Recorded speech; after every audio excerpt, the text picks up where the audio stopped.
سپاہی، یہ امن کے ضامن، یہ امن کے راہی۔ اللہ اللہ اللہ کا اور یہ اثر سے اشراق تک کا عمل ہے۔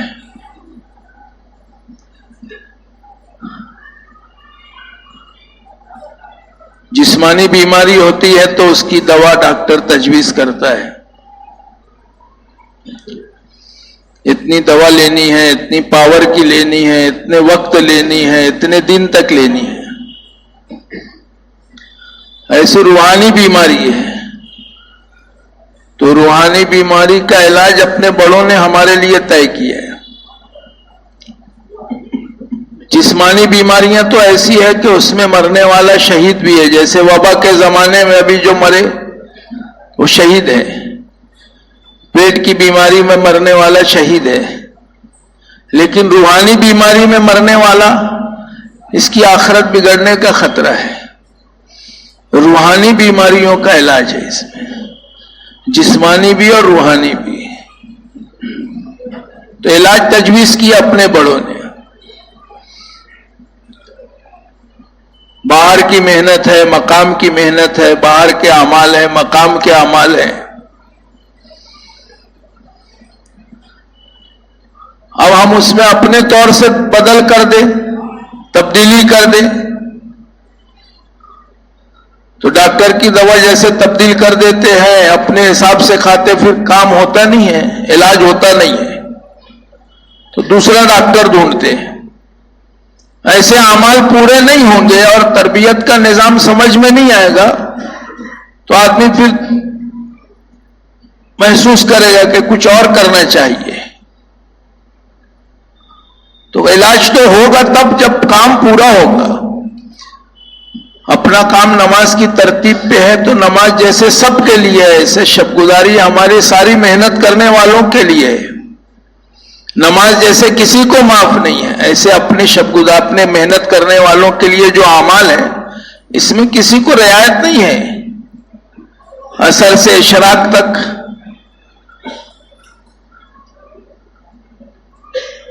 معمول بھی بدلنے کو بعض مرتبہ ہم تیار نہیں ہوتے۔ جن کا معمول اثر بعد چائے پی کے آنے کا، وہ اثر بعد ہی چائے پی کے آئیں گے، آپ بولتے رہو۔ جن کا مغرب بعد آنے کا معمول ہے تو مغرب بعد آئیں گے، جن کا عشاء بعد کا معمول ہے وہ عشاء بعد، تو کام کیسے ہوگا پورا؟ اچھا، جب پورا دوا نہیں لیں گے، پورا عمل نہیں کریں گے تو پورا نتیجہ بھی نہیں آئے گا، ادھورے عمل پہ ادھورا نتیجہ آئے گا۔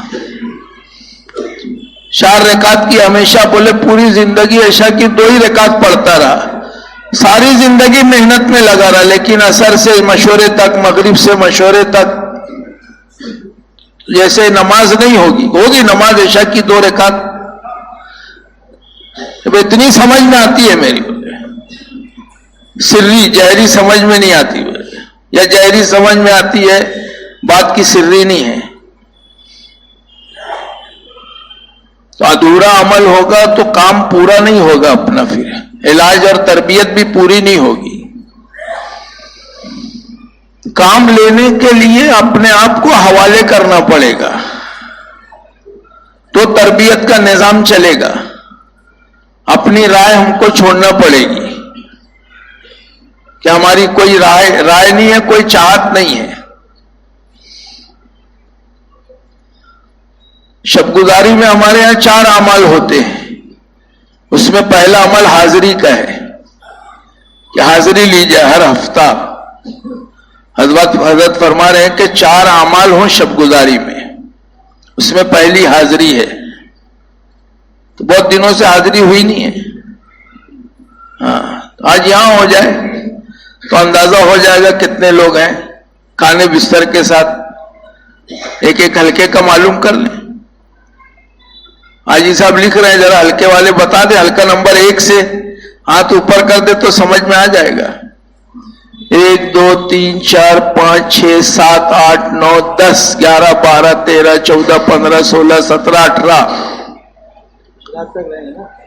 اچھا یہ ہاتھ جو اٹھا رہے ہیں وہ اشراق تک والے اٹھائے بھائی، پھر سے اٹھا دو، یا تو آج نیت کر لو کہ اشراق تک، اس کے بعد ہاتھ اٹھاؤ، بولو حلقہ نمبر 1، 1 2 3 4 5 6 7 8 ہو گئے، 9 18 تھے۔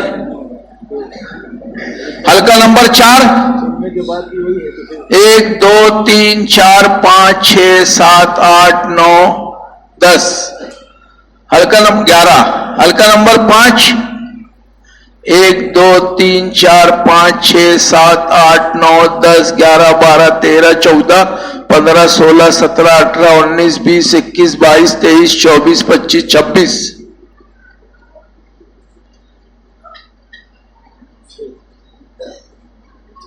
6 نمبر، 1 2 3 4 5 6 7 8 9 10 11 12 13 14 15 16۔ حلقہ نمبر 7، 1 2 3 4 5 6 7، 7 کے ساتھ 8 8 9۔ حلقہ نمبر 8، 1 2 3 4 5 6 7 8 9 10 11 12۔ کتنے؟ 12 اور 15 27۔ حلقہ نمبر 9، 1 2 3 4 5 6 7 8 9 10 10۔ حلقہ نمبر 11 ہے، 11 9 کے 11 ہے، 9 کے 11۔ حلقہ نمبر 10، 1 2 3 4 5 6 7 8 9 9 ہے، 10 11 12۔ 10 کے 12 13۔ شبیر بھائی بھی ہے۔ 11 نمبر، 1 2 3 4 5 6 7 8 9 10 11 12 13 14 15 16 17 18 19 20 21 22 23 24 25 26 27 28 29 30 31 32۔ آ رہے نمبر۔ حلقہ نمبر 13 12، 1 2 2 لوگ ہیں، 3 ہے۔ حلقہ نمبر 12 کے 3 ہے۔ 13، 1 2 3 4 5 6 7 8 9 10 10 11۔ 13 کے 11 ہے، 14۔ 13 کے 12 ہے، 14۔ حلقہ نمبر 14، 1 2 3 4 5 6 7 8 9 9 ہے۔ 15، 1 2 3 4 5 6 6 7۔ حلقہ نمبر 16، 1 2 3 3 ہے، 3۔ 17، 1 2 3 4 5 6 7 8 9 10 11 12 13 14 15 16 16 ہے، 17۔ 18، حلقہ نمبر 18، 1 2 3 4 5 6 7 8 9 10 11 12 13 13 ہے، 14۔ آپ کو گن لیے 14 ہے۔ حلقہ نمبر 19، 1 2 3 4 5 6 7 8 19 کے 8 ہے، 20۔ 1 2 3 1 2 3 4 5 6 7 8 9 10 11 12 20 کے 12۔ جوڑ گا 1 2 3 4 5 6 7۔ جوڑ گے سے 7 ہے، ماشاءاللہ 7 نمبر میں 12 اور پلس کر دو. اور کوئی ہے اطراف میں؟ پلکھوڑ، پنجارواڑی، جوڑگا کے 12 ہیں، 5 باہر ہیں. ماشاءاللہ. اطراف کے کہیں کے اور ہیں؟ کھڑکی وغیرہ کے، کرچ، گوان، گالنا، وڈنیر، کھاکرڈی، سب کی شب گزاری ہے یہ. اب اندازہ لگاؤ بھائی کہ 50 سال 1954 میں مالیگاؤں میں کام آیا اور حلقوں میں کام 6-8 سال میں پہنچا ہوگا. 30 سال 40 سال کا بھی زمانہ پکڑے اگر کام اپنے حلقوں میں چل رہا ہے تو سال کا ایک آدمی بھی شب گزاری میں نہیں بیٹھتا ہے جو اثر سے اشراق تک ہو. 1 سال کا ایک آدمی نہیں بیٹھتا ہے شب گزاری میں. تو اب کام کیسے بڑھے گا؟ یہ اتنا مجمع دیکھ کے ہم خوش ہو جاتے ہیں. ہمارے شہر کی آبادی کے اعتبار سے یہ مجمع کچھ بھی نہیں ہے. 4 مہینہ اور چلہ لگائے والوں کا اور مسجد وار جماعت کی شب گزاری کا اجتماع ہوتا ہے. اس تناسب میں بھی دیکھیں گے تو یہ کمزور معاملہ ہے. یعنی ایک تقاضا تو ہر ہفتے کا ہمارے ذمہ یہ ہے کہ ہماری شب گزاری میں تشکیل ہفتہ بھر چلتی رہے اثر سے اشراق تک کی. یہ تو مستقل کام ہے. یعنی قربانی میں جب تک آگے نہیں بڑھیں گے، اگر کمزوری ہے تو دور کر لیں اس کو، اثر سے اشراق تک کی نیت کر لیں. کوئی دشواری ہے تو اس کو حل تلاش کر لیں. لیکن جب تک آگے نہیں بڑھیں گے اور پورا عمل نہیں کریں گے تو اپنی تربیت کا نظام نہیں چلے گا. بعض علاقے ایسے ہیں، ابھی جیسے ہمارے مقابلے میں 250-300 لوگ ہمارے یہاں شب گزاری میں ہیں. ابھی اب منماڑ ہے، 40 آدمی شب گزاری میں کھانے بستر کے ساتھ. ہمارے ایک حلقہ بھی اس نوعیت کا نہیں ہے، حالانکہ وہ بہت کم آبادی ہے. ایسے ہم اطراف دیکھیں گے تو اپنے شہر میں کام تو اپنے شہر کا تو کتنا ہونا چاہیے تھا، لیکن یہ فکر ہم لے کے یہاں سے لوٹے. بلکہ آج گزارش ہے کہ مجمع اپنا نیت کرے کہ اگر بستر نہیں ہے تو 1 رات کی قربانی ہے. ہم گھر پہ آرام کرتے ہیں، 1 رات یہاں آرام کر لیں، یہاں قیام ہو جائے، ہمارا کھانا یہاں ہو جائے. باہر ملکوں میں دیکھو لوگ 40-40 کلومیٹر سے سفر کر کے شب گزاری میں پہنچتے ہیں، 50-50 کلومیٹر کا سفر کر کے پہنچتے ہیں. کہاں جا رہے؟ بولے شب گزاری میں جا رہے ہیں. ہمارے یہاں تو سہولت اللہ نے دی ہے، اپنا ماحول ہے. ہم اگر کوشش کریں تو کوئی مسئلہ نہیں ہے کہ ہم اس عمل کو نہیں کر سکتے. اور بھائی عمل پورا نہیں ہوگا، جیسے دوا پورا نہیں لیں گے تو علاج نہیں ہوگا، ایسے عمل پورا نہیں ہوگا تو تربیت نہیں ہوگی. تربیت نہیں ہوگی تو آدمی پھر اس محنت سے مایوس ہوگا، اکتاہٹ آئے گی.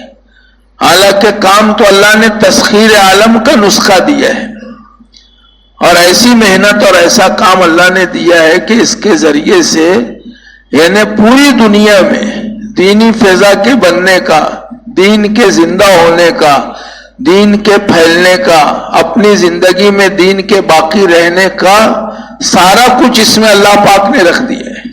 یہ کام ایسا اللہ نے دیا ہے.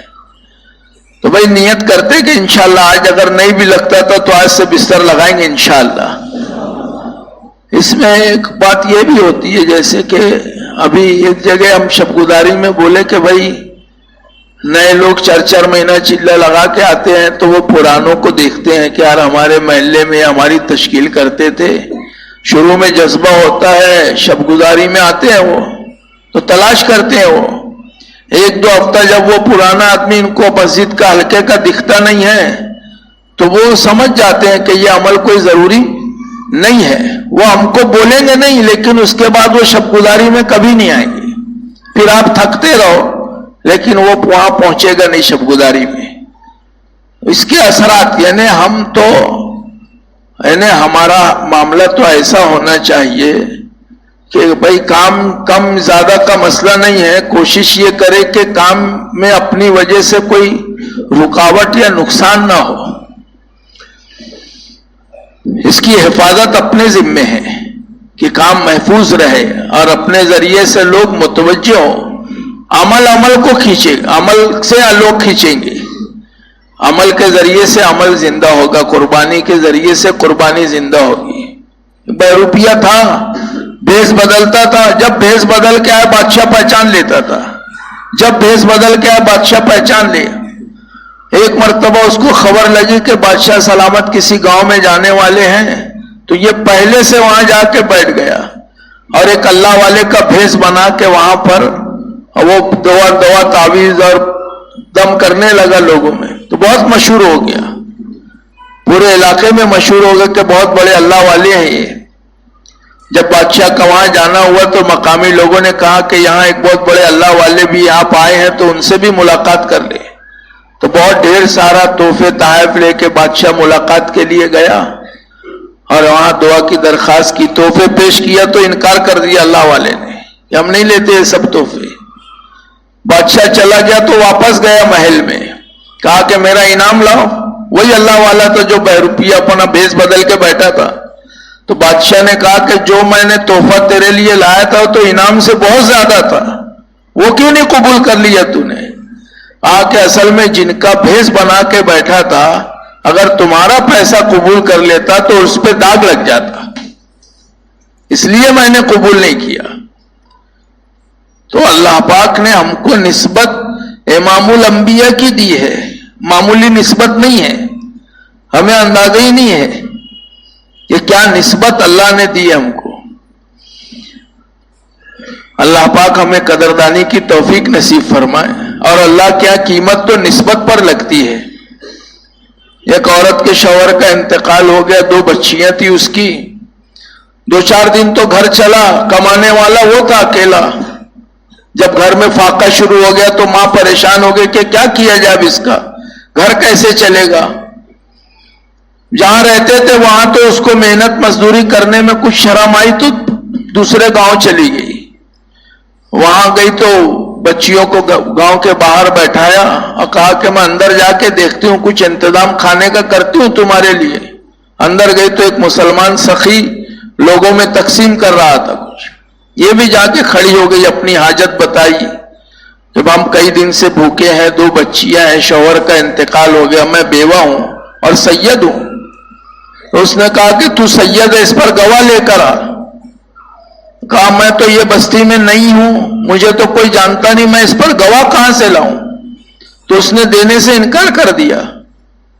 رات میں وہ مسلمان سخی سویا، جب خواب دیکھا اس نے، جنت میں محل دیکھا اور محل میں داخل ہونے لگا، پوچھا کس کا ہے؟ کہا مسلمان کا محل ہے۔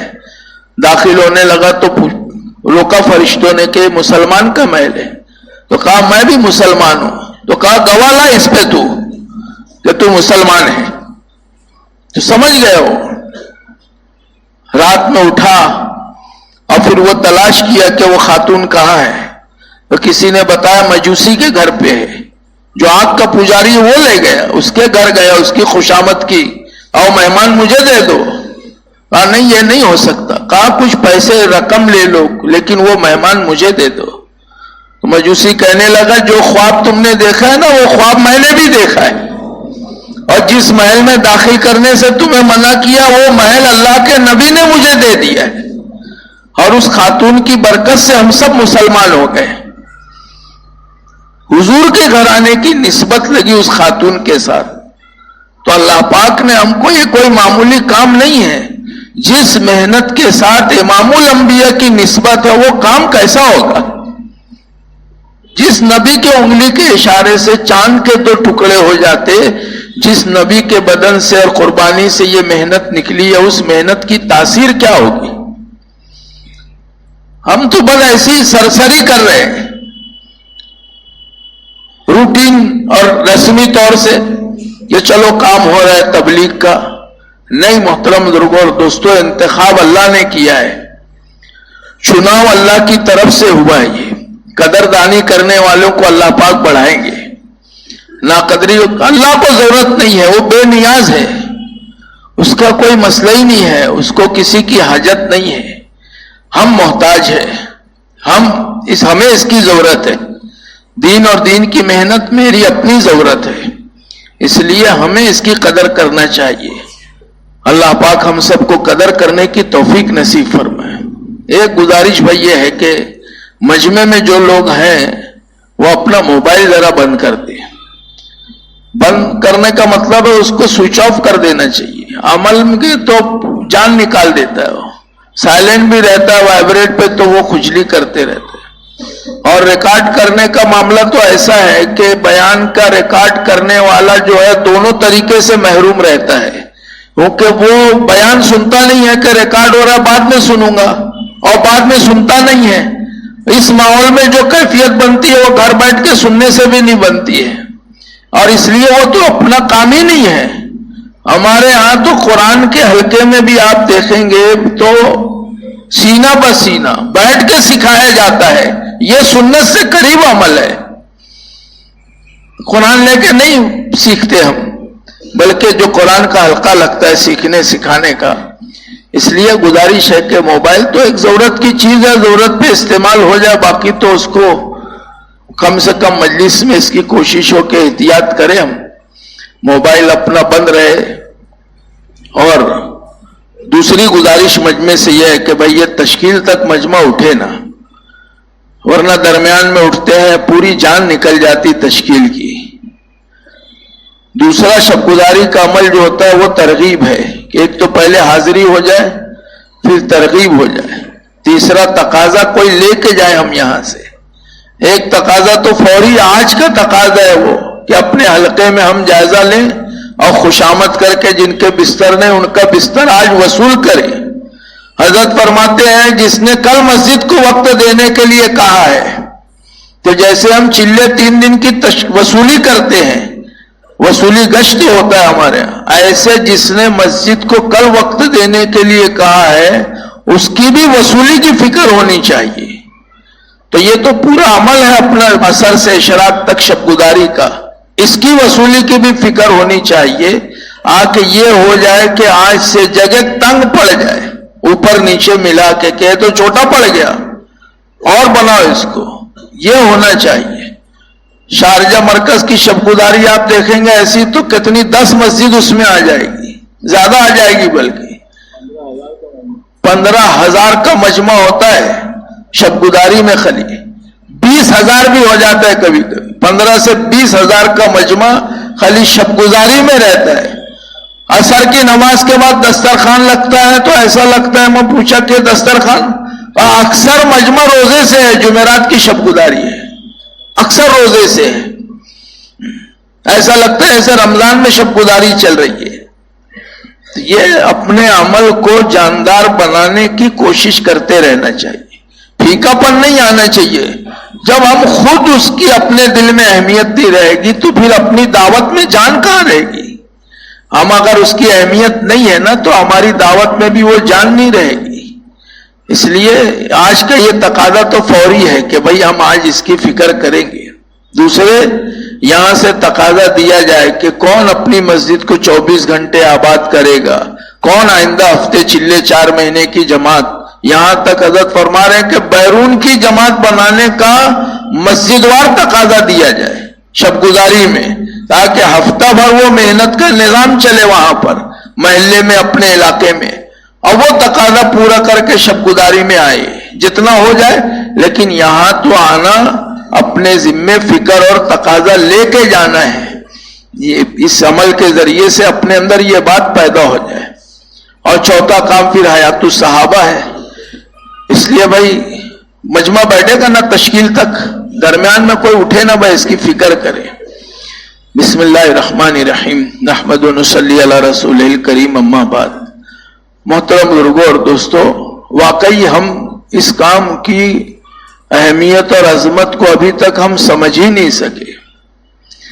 امام الانبیاء ہے، 2 جہان کے سردار ہیں. آپ فرما رہے ہیں کہ یہ کام، یہ راستہ ایسا ہے کہ میں زندہ کیا جاؤں پھر شہید کیا جاؤں، شہید کیا جاؤں پھر زندہ کیا جاؤں، شہید کیا جاؤں پھر زندہ کیا جاؤں. تو آپ اندازہ لگاؤ کہ جن کا یہ جذبہ ہے، جن کے صدقے میں کائنات بنی ہے، اور وہ ان کی والی محنت ہے، تو ہمارے اندر اس کا کیسا جذبہ ہونا چاہیے. لیکن اصل میں دنیا اتنی رچ بس گئی ہے، اتنی اتر گئی ہے کہ اس کی اہمیت کم ہو گئی. اور حدیث شریف ہے کہ جب دنیا کو بڑی چیز سمجھنے لگے گی تو میں اسلام کی ہیبت و وقت اس کے دل سے نکل جائے گی. اور ہوا یہی ہے، جس کو وقت دینا تھا وہاں وقت کاٹ کسر کے دیتے ہیں، جہاں نہیں لگنا تھا وہاں لگ رہے. حالانکہ آدمی یعنی جہاں مشغول ہے، ہم جس کام میں جس عمل میں مشغول ہیں وہ تو اپنے ذمے کا کام ہی نہیں تھا، اللہ کے ذمے کا کام اپنے ذمے لے لیا. اسی لیے اپنے کام میں ہم ایسا پھنسے ہیں کہ وہ ایسے اتنا الجھے کہ نکل ہی نہیں پاتے اس سے. حالانکہ ہونا یہ تھا، یہ راستہ، یہ محنت، یہ کام تو یقین کی بنیاد پر چلے گی. جیسا یقین ہوگا اسی اعتبار سے آدمی کی قربانی، محنت اور دین ہوگا. یقین کمزور ہوگا تو دین بھی کمزور ہوگا. اصل یقین ہے کہ یقین کے بنانے کے لیے یہ ساری محنت، بھاگ دوڑ، ایمان میں جلا پیدا ہو جائے، اور کوئی مشکل نہیں ہے. آج کے ایسے ماحول میں بھی اللہ کا فضل ہے کہ اللہ پاک جو ہے اس محنت کو ساری دنیا میں چل رہی ہے آج، اور ہم جو بات چلانا چاہیں وہ چل جائے گی. پہلے اپنی سمجھ میں آ جائے تو چلے گی، ہماری سمجھ میں نہیں آئے گی تو وہ چلے گی نہیں بات. جماعت تھی مفتی الیاس کی، ہم لوگ ملاقات کے لیے گئے بلڈانا میں، تو کارگزاری پوچھے تھوڑا سا، تو انہوں نے ایک جملہ یہ کہا کہ اصل میں ہم جو چلائیں گے اس کا امت لینے کے لیے تیار ہے، ہم چلاتے ہی نہیں ہیں. 1 سال لگایا اللہ کے راستے میں. آپ اندازہ لگاؤ کہ 1 سال میں 5000 جماعتیں نکالی ہیں. کتنی جماعتیں 1 سال میں؟ 5000 جماعتیں. صرف یہ برار سے ایک چلے میں 1000 جماعتیں 4 مہینے چلے کی نکل گئی. ایک چلے میں کتنی جماعت؟ سمجھ میں نہیں آتا. آدمی جوڑتا ہے، بولے یار یہ تو کچھ سمجھ میں 30 جماعت 25 جماعت روز کی بیٹھ رہی ہے، ایسا کیسے ہو سکتا ہے؟ تو یہ جب تسخیر عالم کا نسخہ ہے تو 25-50 جماعت کی تو کوئی حیثیت ہی نہیں ہے. بلکہ پہلے تو بیانوں میں مولانا یوسف صاحب رحمۃ اللہ علیہ کے بیان میں لکھا ہے، اور پہلے تو یہ بات آتی تھی سامنے، اب نہیں آتی ہے. یہ کہتے تھے مرکز سے کہ ایک وقت آئے گا کہ تم فجر کی نماز پر مسجد میں پہنچو گے تو گیٹ پر لوگ لائن لگا کے کھڑے رہیں گے کہ پہلے ہم کو کلمہ پڑھا دو پھر آپ نماز پڑھ لینا. تو ایسی محنت ہے یہ، ساری دنیا کو پلٹ دے گی. ساری دنیا میں دین کے زندہ ہونے کا اور ہدایت کے عام ہونے کا اللہ پاک نے نسخہ دے دیا ہے. لیکن یہی ہے کہ آنکھ پہ پٹی ہے اور ہاتھ میں ہیرا ہے. کرنے والوں کو بھی نہیں پتا ہے کہ کیا کر رہے ہیں ہم. کرنے والوں کو اس محنت کا اندازہ نہیں ہے کہ کیسا کام اور کیسی محنت اللہ نے دی ہے. بس جتنا ہم کر لیتے ہیں وہ سمجھتے ہیں کہ یہ کافی، اور کیا چاہتے ہو. 4 مہینے میں 1800 جماعتیں نکلی. ہاں 1800 مسئلہ. ہاں سلوڑ میں 4 مہینے میں صرف سلوڑ تعلقے میں 1800 مستورات جو اپنے محرم کے ساتھ نکلی ہے 3 دن کے لیے. کتنی؟ 1800. کرنے پہ آ جائے. اور اللہ کا فضل ہے، جتنی جماعتیں باہر کی آتی ہیں یا اب تک اپنے شہر میں جو آئے ہیں ان کا یہ تاثر رہا ہے کہ مالیگاؤں کی زمین نرم ہے. ایک بھی ایسا کسی نے نہیں کہا کہ بہت سخت لوگ ہیں تمہارے یہاں، نکلتے نہیں، تشکیل نہیں کرتے. اللہ کا فضل ہے کہ ہمارے یہاں زمین نرم ہے. محنت کرنے والے ہوں تو ہر ہفتے جماعت لے لو آپ، 2 دن میں جماعت بن جاتی ہے. اپنے یہاں 15 شعبان کی جماعتوں کا رواج نہیں تھا. حافظ صاحب نے ایک مرتبہ اپنے شہر کے 2 ذمہ داروں سے کہا کہ تم نیت کر لو کہ 2.5 گھنٹہ روز گھڑی دیکھ کے دیں گے. گھڑی دیکھ کے دیے، پورے شہر سے 4 مہینے کی ایک جماعت 15 شعبان کو روانہ ہو گئی. وہاں سے رواج پڑ گیا. پھر تو جو چلانا چاہیں گے وہ چلے گی، نہیں چلانا چاہیں گے تو نہیں چلے. ہم خود متاثر ہو جاتے ہیں. تو جب دائی متاثر ہو جائے گا تو اس کی دعوت میں جان کہاں رہے گی. اور دائی کا کمال تو یہ ہے کہ دائی کسی سے متاثر نہیں ہوتا. کوئی حال متاثر نہیں کر سکتا دائی کو، بلکہ باہر کی شکل متاثر ہو جائے گی اپنے جمنے اور یقین پہ. جیسے صحابہ کے ساتھ ہوا ہے کہ جب وہ جمے ہیں تو نقصان کی شکلوں سے اللہ نے نفع نکال دیا، برباد کرنے والی شکلوں سے آباد کر دیا، زندگی بگاڑنے والی شکلوں سے اللہ پاک نے زندگی بنا دی جمنے کے اوپر اور یقین کی بنیاد پر۔ وہ تو صرف دنیا کے جاہل تھے لیکن اللہ کے عالم تھے، نہیں جانتے تھے۔ وہ گول پتھر ملا تو کہنے لگے، اخروٹ ملا تو کہنے لگے اللہ نے کیسا گول پتھر بنایا ہے۔ اخروٹ اور پتھر میں ان کو تمیز نہیں تھی لیکن اللہ کے عالم تھے۔ وہ یہ جانتے تھے کہ کرنے والی ذات اللہ کی ہے، ان کو اس کے علاوہ دوسرا کچھ نہیں سمجھتا تھا، اور اندر سے ساری غلط یقین کو نکالنے کی محنت کی گئی تھی۔ کتنے یقین اندر میں تھے، ہم تو بہت ساری چیزوں سے محفوظ ہیں، وہ تو 360 بیت اللہ کے اندر رکھ کے ان کے یقین کے ساتھ زندگی گزارتے تھے، لیکن اللہ پاک نے جب ہدایت دی اور ایمان قبول کیا تو وہ سارا اندر سے نکلا۔ پھر گھر سے نکال دیے تو گھر کا یقین نکل گیا، خاندان سے الگ ہو گئے تو خاندان کا یقین نکل گیا، سارا یقین نکل گیا۔ میں کا یقین بہت آخر میں نکلتا ہے، کہ اس کو بھی نکالا کہ سارا اندر سے خرچ کے غلط یقین اندر سے نکل گیا، ایک باقی رہ گیا تھا۔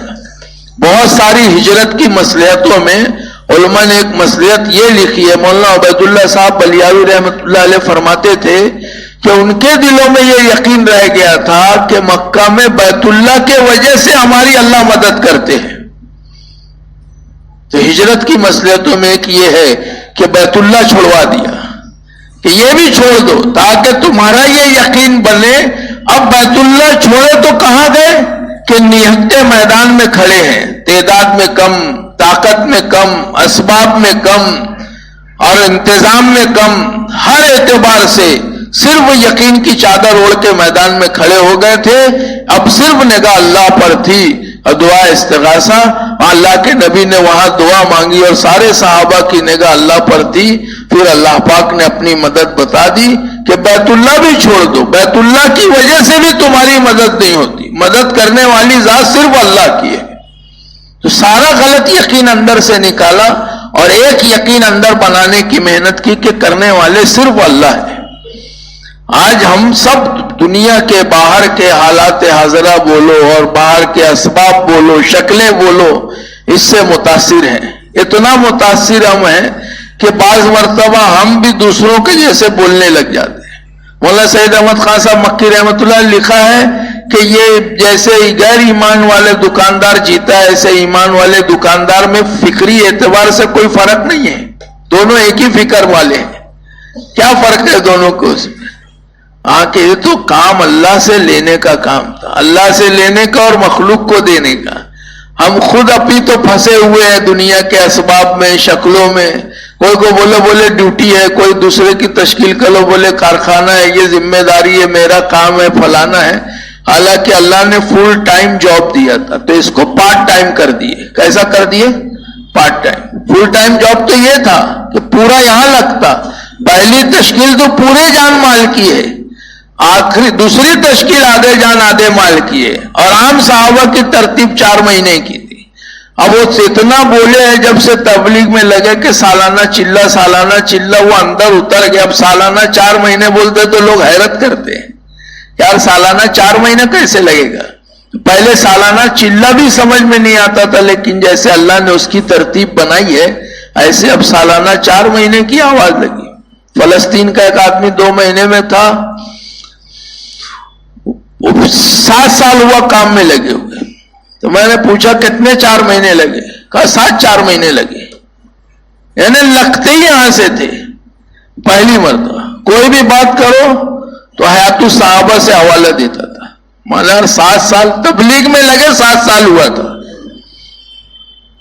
تو میں پوچھا کہ تم کتنی مرتبہ پڑھ چکے اس کو؟ کہا 6 مرتبہ پوری حیات الصحابہ ختم کر چکا ہوں۔ ہمارا کیسے تمہارے اندر یہ جذبہ پیدا ہوا؟ کہا پہلی بار نظام الدین آیا تو حیات الصحابہ میں حضرت نے کہا تھا کہ زندگی گزارنے کے اعتبار سے اگر کوئی کتاب ہے مسائل کی چھوڑ کے تو حیات الصحابہ کافی ہے اس کے لیے۔ کہا اس وقت سے میں نے اس کو شروع کر دیا، 6 مرتبہ پوری ختم کر لی، اور پوری یعنی کوئی بھی بات آپ اس کو کہیں گے تو وہ ریفرنس کہاں دیتا تھا.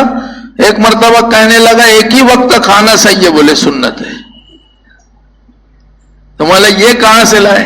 جا کے لایا عربی کی آیات الصحابہ. تو ایک مفتی صاحب تھے, وہ تو اس میں لکھا تھا کہ ایک ہی وقت کا کھانا یا صبح یا شام میں. اب اپنے کو یہ سب سنت تو یاد رہتی نہیں ہے, میٹھا کھانے کی, خوشبو لگانے کی یاد رہتی ہے, گھر والوں کو وقت دینے کی.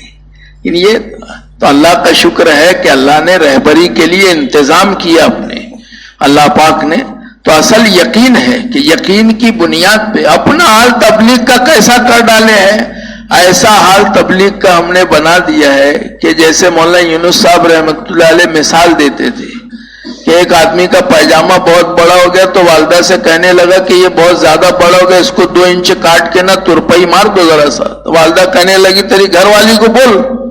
گھر والی کے پاس گیا کہ ذرا 2 انچ کاٹ کے ترپائی مار دے. کہا تیری بہن نہیں ہے کہ اس کو بول. اس کو بولا, کہا بھابھی کو بول.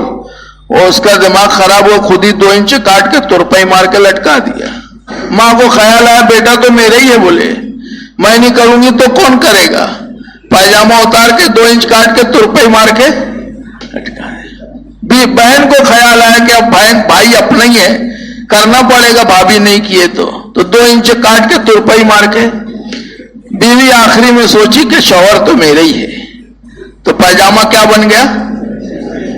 تو ایسے نام تو ہے دعوت کا, اور اس کو کیا بنا ڈالا ہم نے, اپنی ترتیب, اپنی مرضی.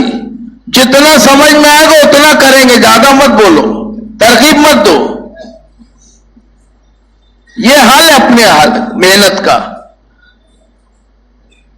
جہاں ٹکراؤ ہوتا ہے دنیا کا اور تبلیغ کا, دعوت کا, تو کیا قربان ہوتا ہے. یعنی ہم کو اندازہ ہی نہیں ہے کہ ہم قربانی دیتے کس کی ہے. بچہ بیمار ہو جانا تو لوگ بکری کی قربانی دیتے, لیکن کبھی ایسا نہیں سنا ہوگا آپ نے کہ بکری بیمار ہو گئی تو بچہ قربان کر دیا کسی نے. لیکن ہم کرتے ایسے ہی ہے کہ ہمارا دین جو ہے اور ہماری دعوت دنیا پہ قربان ہوتی ہے. دنیا کبھی قربان نہیں ہوتی کہ دعوت پہ دنیا قربان ہو جائے, دین پر دنیا قربان ہو جائے, اعمال پہ دنیا قربان ہو جائے. یہ چھوڑ سکتے ہم, لیکن یہ نہیں چھوڑ سکتے. پوری دنیا لٹا کے صہیب رومی پہنچے ہیں اور اللہ پاک ان کی شان میں قرآن اتار رہے ہیں. کیا ایسے لوگ ہیں جو اللہ کی خوشنودی خرید لیتے ہیں, پوری دنیا لگا دی.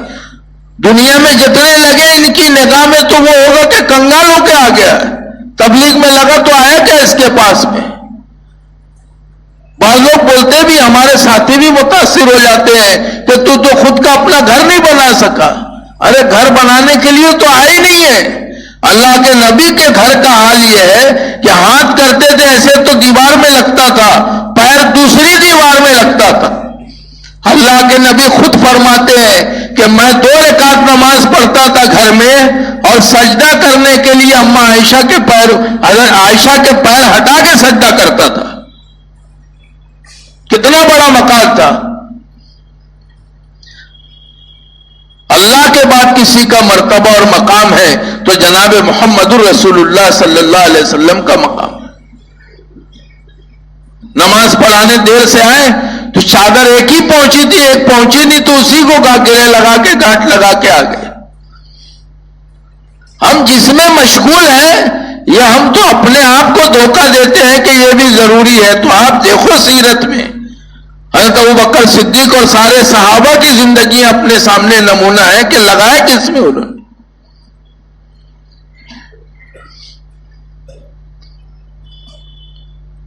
قدردانی تو یہی ہے محترم بزرگوں اور دوستوں کہ ہم سب چھوڑ سکتے ہیں لیکن دین کو اور دین کی محنت کو ہم قربان نہیں کر سکتے. ہم آئے اسی لیے, ہمارے دنیا میں آنے کا مقصد یہ ہے. بلکہ مولانا سید احمد خان صاحب مکی رحمۃ اللہ علیہ فرماتے تھے جو آیت اللہ پاک نے حضور پاک صلی اللہ علیہ وسلم پہ اتاری ہے وہ کسی نبی پہ نہیں اتاری ہے. قل ھذہ سبیلی ادعو الی اللہ علی بصیرۃ انا ومن اتبعنی, کہ کہہ دیجئے محمد صلی اللہ علیہ وسلم یہ میرا راستہ ہے, بصیرت کے ساتھ بلاتا ہوں لوگوں کو اللہ کی طرف, اور ان کا بھی یہی راستہ ہے جو میری ماننے والے ہیں. ہائی وے بتا دیا ہم کو, پخڈنڈیوں میں گھس گئے ہیں, سیدھا راستہ چھوڑ کے عقل لگانے کا تو مسئلہ ہی نہیں ہے. 100 حصے عقل کے ہیں، 99 حصہ عقل کا حضور پاک صلی اللہ علیہ وسلم کو دیا گیا، اور عقل کے ایک حصے میں دنیا کے سارے انسانوں کی تقسیم ہے، تو اپنی عقل کا کیا معیار ہوگا، اس کی کیا حیثیت ہے؟ تو راستہ تجویز کر دیا ہے کامیابی کا، عزت کا، بھلائی کا، سربلندی کا، نجات کا، اللہ کا پسند کیا ہوا جو اللہ تک پہنچنے کا راستہ ہے کہ چلے گا، جو آنکھ بند کر کے بھی ہائی وے پہ چلے گا تو وہ پہنچ جائے گا، لیکن اپنی عقل، اپنی سمجھ، اپنا دماغ نہیں. محترم بزرگوں اور دوستو، حال تو یہ اللہ کے نبی ایک مرتبہ گری پڑی کھجور کھا رہے ہیں، ایک صحابی ساتھ میں ہے کہ اللہ کے نبی آپ، محسوس کیا، کہنے لگے کہ ہاں ایک وقت آئے گا کہ میری امت کے پاس 1 سال کی روزی ہوگی، 1 سال کی روزی کا انتظام ہوگا، پھر بھی روزی کے لیے ماری ماری پھرے گی، گھوم رہی ہے. حالانکہ جس کو 1 مہینے کی روزی اللہ نے دے دی ہے، بلکہ اللہ کا فضل ہے. صدقات میں دیکھو لکھا ہے کہ ایک آدمی کو بقدر ضرورت روزی اور اللہ نے انتظام کر دیا، تو یہ اس پر اللہ کا احسان ہے. کیوں احسان ہے؟ کہ اگر پوری دنیا دے دیتا تو کھاتا تو اتنی جتنی ضرورت ہے، استعمال تو اتنا ہی کرتا جتنی ضرورت ہے، لیکن حساب پورے کا دینا پڑتا. اللہ کا احسان یہ ہے کہ حساب سے بچا لیا، جتنی ضرورت ہے اتنا دے رہے، اتنے میں کام چل جائے گا. تو کیوں ہم بھاگ دوڑ یا اصل چھوڑ کے نقل میں لگے ہیں، اصل چھوڑ کے جو پھنسے ہیں؟ حالانکہ یہ تو دنیا کا مسئلہ محترم بزرگوں اور دوستو، یہ تو بہرحال مقدر کی ہے، گزر جائے گی. اللہ پاک تو سب کی، دیکھو بمبئی فٹ پاتھ پہ چلے جاؤ تو کئی نسلیں پیدا ہوتے، مر جاتے، جوان ہوتے، شادیاں ہوتی، بوڑھے ہوتے، گزر رہی ہے. اللہ کا شکر ہے کہ اپنے ہاں تو ساری سہولت ہے، مکان ہے، روزی کا بہترین انتظام ہے. وہاں تو یہ حالات اور احوال ہوتے تھے، یا بلکہ آپ مالیگاؤں چھوڑ کے اپنے اطراف میں چلے جاؤ تو لوگ پریشان ہیں روزی کے لیے. بعض علاقے مراٹھواڑہ کے، ان کو کوئی نظام ہی نہیں ہے کھانے کا، کمانے کا کوئی اچھا انتظام. تو اللہ کا شکر ہے کہ اللہ پاک جو ہے سارے سہولت اور سارا، یعنی ہمارے لیے تو بہت بڑی سعادت اور خوش نصیبی کی بات ہے. تو اس لیے یہ یقین کی بنیاد پر آدمی چلے گا. دنیا کی بھی محبت اسی وقت نکلے گی، دنیا مغلوب اسی وقت تو ہوگی، ورنہ دنیا غالب ہوتی چلی جائے گی، اور ہم سب پہ دنیا غالب ہے.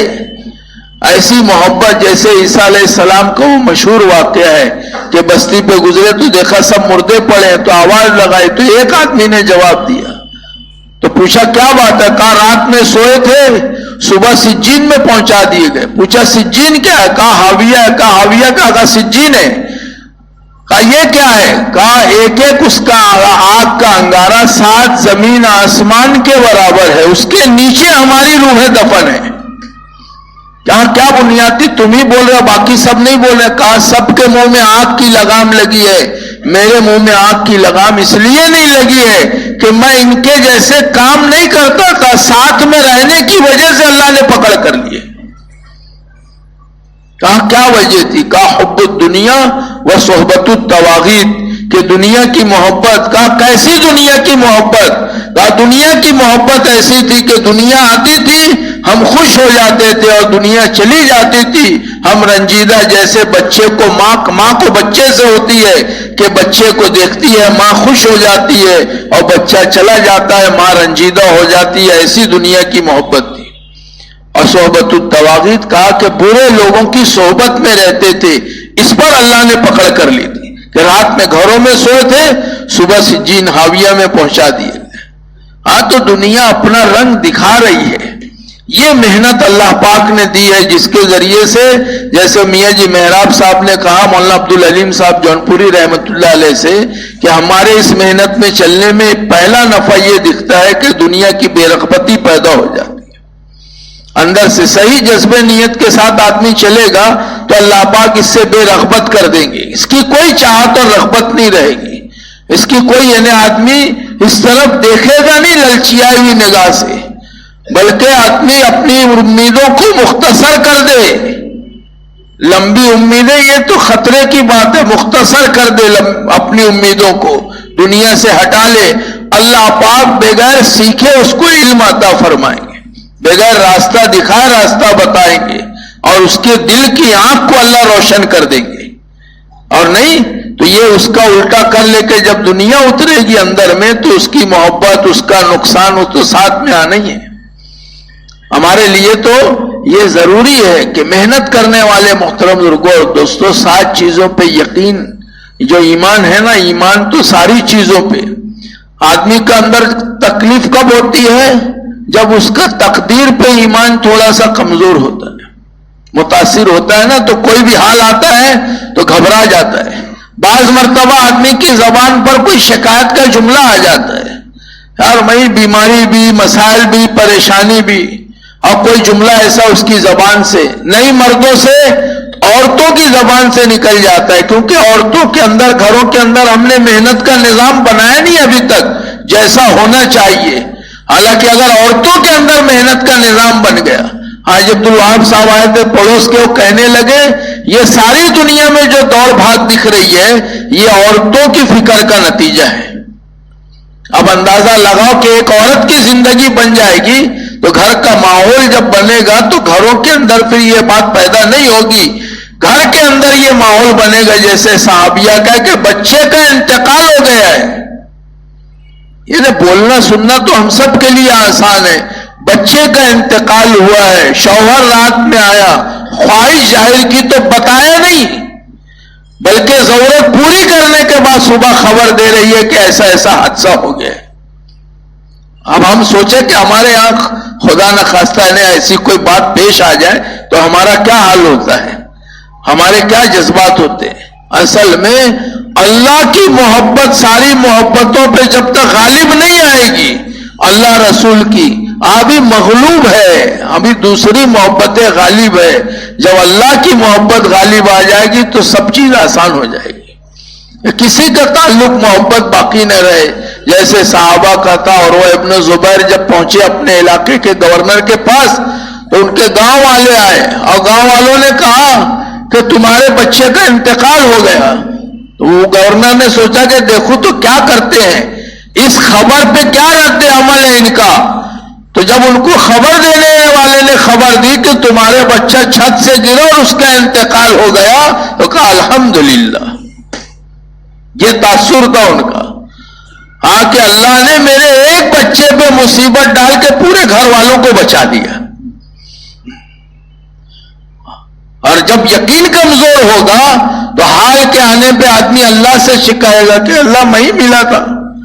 جب آدمی شکایت کرتا ہے تو اللہ فرماتے ہیں کہ میرے بندے تھوڑے سے حالات میں نے تجھ پہ ڈالے, تو مخلوق میں اور لوگوں میں میری شکایت کرتا ہے.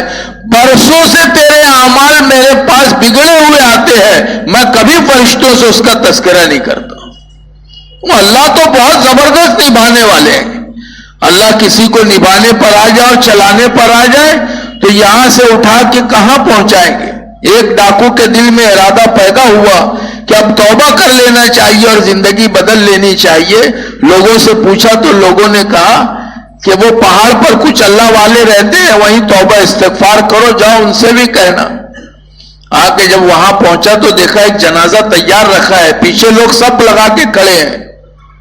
جب یہ وہاں پہاڑ پر پہنچا تو انہوں نے کہا کہ نماز پڑھو جنازے کی. تو مولانا فرماتے تو اس وقت کا چور ڈاکو بھی اتنا دین جانتا تھا کہ اس نے نماز جنازہ پڑھائی. نماز جنازہ پڑھانے کے بعد پوچھتا ہے کیا ماجرا, یہ کہا ہم ابدال کی جماعت ہے. اللہ کے دوست کو ولی کہتے ہیں, ولی کے اوپر ابدال ہوتے ہیں, ابدال کے اوپر قطب ہوتا ہے, قطب کے اوپر غوث ہوتا ہے. کہا ہم ابدال کی جماعت ہے. مرنے والا قطب تھا, ہمارا سردار تھا, اس نے وصیت کی تھی کہ جو سب سے پہلا آدمی پہاڑ پر آئے گا میری نماز جنازہ وہ پڑھائے گا اور میرا مقام اللہ اس کو دے دیں گے. ایسے نبھانے والے اللہ کہ اللہ کی طرف کوئی چلنا شروع کرے, ایک بالش کوئی چلے گا, اللہ ایک ہاتھ آتے ہیں. کوئی اللہ کی طرف چل کر جائے, اللہ اس کی طرف دوڑ کر آتے ہیں. ہم نے اپنے دل کو تو سب کے لیے کھول دیا لیکن اللہ کے لیے بند کر دیا. سب کی یاد جماعت میں بھی نکل کے گھر والوں کی یاد آتی ہے, اللہ کی یاد کبھی ایسا ہوا ہی نہیں کہ اللہ کی یاد میں آنسو نکل گیا ہو, کہ اللہ سے اپنا تعلق, اپنی محبت, کہ وہ اللہ ہمارے ساتھ اتنے مہربان ہیں, اتنے رحیم ہیں, کتنا نبھاتے ہیں اللہ پاک. میری ساری گندگی کو جاننے کے باوجود بھی اللہ نے پردہ ڈال کے رکھا ہے. سارے غلط کام جاننے کے بعد اللہ سب جانتے ہیں, کوئی چیز اللہ سے چھپی ہوئی نہیں ہے. اللہ کو تو سب پتا ہے. اللہ پاک فرماتے ہیں میرے بندے جب تو اپنے گھر کے کھڑکی دروازے بند کر لیتا ہے اور پردے گرا دیتا ہے اور میری نافرمانی میں مشغول ہو جاتا ہے, تو نے اپنی طرف دیکھنے والوں میں سب سے کمتر مجھے سمجھا ہے. میں تو وہاں بھی دیکھتا ہوں کہ تو کیا کر رہا ہے. تو ساری گندگیوں کے باوجود اللہ نبھاتے ہیں, موقع دیتے ہیں, ڈھیل دیتے ہیں. یہ اللہ کی طرف سے موقع ہے, اس موقع سے فائدہ اٹھانا ہے. کہ یہ کام اور یہ محنت اور اس محنت کے ذریعے سے اپنی زندگیوں کو دنیا آخرت دونوں بھلائیاں اس میں شامل ہے. ایسا نہیں کہ صرف آخرت بنے گی بلکہ اللہ پاک دنیا جو ہمارے لیے مقدم ہے, جس کو ہم نقد کہتے ہیں, یہاں کا اصل سمجھتے ہیں, اللہ پہلے اس کو بنائیں گے. مسئلہ یہ ہے کہ ہم اس میں جس میں لگنا تو اس میں لگے نہیں ہیں. ترازو کے دو پلے ہیں, ایک پہ وزن آپ ڈالتے جاؤ دوسرا اٹھتا چلا جائے گا. آپ یہاں جان مال لگاتے چلے جاؤ, اللہ سہولت پیدا کرتے چلے جائیں گے. جیسے صحابہ کے ساتھ سہولتیں پیدا ہوئی ہے, اللہ نے اتنا دے دیا تھوڑی قربانی پر, اتنا دیا اللہ نے کہ صحابہ ابو ہریرہ کہتے ہیں کہ کیا کہنے ہیں, کتان کے کپڑے سے ناک صاف ہو رہی ہے, لینن کا کپڑا ہے جن کی گردن پہ پیر رکھ کے علاج کیا جاتا تھا. جس عورت کے غلام تھے وہ نکاح میں آ گئی, اس کے غلام تھے, لیکن اصل پہ جب لگے گا جان مال وقت صلاحیت تو اللہ پاک محترم بزرگوں اور دوستوں اس سے بچا لیں گے. ابھی الجھے ہوئے ہیں. ایک آدمی کی ملاقات میں گئے, بڑا آدمی تھا باہر ملک میں, 10 منٹ کا ٹائم دیا وہ, بس اس سے زیادہ نہیں. لے گئے ساتھی, وہاں بیٹھے ویٹنگ میں انتظار میں, اندر آفس تھی, باہر ویٹنگ ہال تھا,